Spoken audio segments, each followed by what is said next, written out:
ভাই বলছি একটা পিকনিক করলে সবাই মিলে কেমন হয়? পিকনিক? হ্যাঁ, ফিক্স কর না, কি খাবি বল। সবাই মিলে ঠিক কর কি খাবি, করাই যায় পিকনিক, অসুবিধার কি আছে। তাহলে সবাই মিলে একটা বাজেট ফিক্স করি তারপরে। আবার বাজেট নিয়ে ভাবিস? আরে তোরা কার সামনে বলছিস দেখতে হবে তো। আমার সামনে বসে তোরা বাজেট নিয়ে কথা বলছিস? আরে যা টাকা লাগবে আমি দেবো, তোরা কি খাবি শুধু ঠিক কর। তাহলে চিকেন বিরিয়ানি আর চিকেনের কিছু আইটেম করি। এই তো সেই গরিবের মতো ভাবনা। আরে চিকেন কেউ খায়? মাটন, মাটন খাবো মাটন। 4-5টা আইটেম কর, মাটন বিরিয়ানি, মাটন কষা। টাকা পয়সা নিয়ে ভাবিস না ভাই, আমি আছি তো। ভাই বলছিলাম একটু মদ হবে নাকি?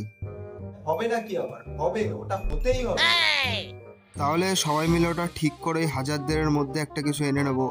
আরে ওইসব 1000-1500 টাকা জিনিস আমার মুখে রোচে না, ওইসব কে খাবে।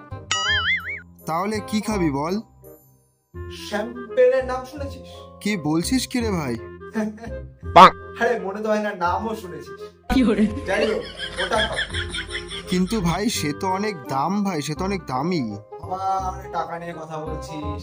আমি যখন বলে দিয়েছি ওইটা খাবো তো ওটাই খাবো, ঠিক আছে? তোরা তাড়াতাড়ি প্ল্যান কর, প্ল্যান করে একটা লিস্ট কর। লিস্ট করে কত কি লাগে আমায় বলবি। আরে ভাই দেবে তোদের, ভাই। তোদের লাল পালন কে করে? তুই ভাই, তুই করিস। হ্যাঁ।